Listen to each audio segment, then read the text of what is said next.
বিশ্ব জয় করে হাতে সোনালি ট্রফি নিয়ে মাতৃভূমিতে এসে পৌঁছেছে স্পেন।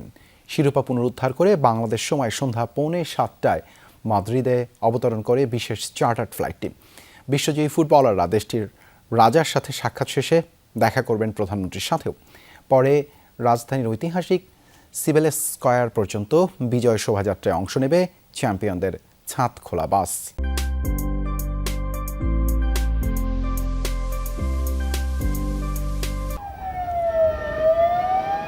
অপেক্ষাটা 16 বছরের। স্পেনের মাটিতে বিশ্বকাপের সোনালি ট্রফি।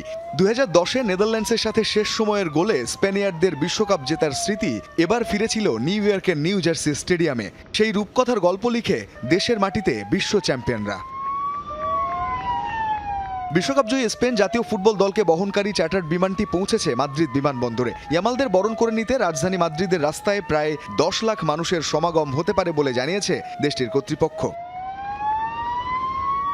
বিমানবন্দর থেকে বিশ্বজয়ী খেলোয়াড়রা রাজা ষষ্ঠ ফিলিপের সাথে দেখা করতে যাবেন রয়্যাল প্যালেসে। এরপর যাবেন স্পেনের প্রধানমন্ত্রী পেদ্রো সানচেজের সরকারি বাসভবন মনক্লয়া প্রাসাদে। এরপর কাছাকাছি এলাকা থেকে যাত্রা শুরু করে রাজধানীর ঐতিহাসিক সিবেলেস স্কয়ার পর্যন্ত বিজয় শোভাযাত্রায় অংশ নেবে চ্যাম্পিয়নদের ছাদ খোলা বাস। স্থানীয় সময় বিকাল 4:30 নাগাদ হওয়ার কথা প্যারেড। এরপর সিবেলেস স্কোয়ারে খেলোয়াড়দের সংবর্ধনা অনুষ্ঠানের আয়োজন করা হবে। বিজয় শোভাযাত্রার পুরো পথে প্রায় 10 লাখ মানুষের উপস্থিতি আশা করা হচ্ছে। এ কারণে অতিরিক্ত নিরাপত্তা ও গণপরিবহন ব্যবস্থাও গ্রহণ করা হয়েছে। নিরাপত্তায় মোতায়েন থাকবেন মোট 2050 জন পুলিশ সদস্য এবং 400 জন সিভিল গার্ড সদস্য। ফাইনালে জয়ের পর থেকেই মাদ্রিদে শুরু হয়েছে উৎসবের আমেজ।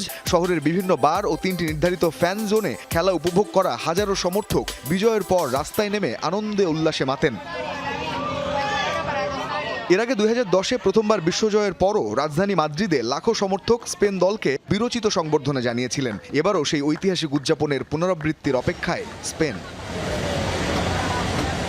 রঞ্জন শান্ত, যমুনা স্পোর্টস।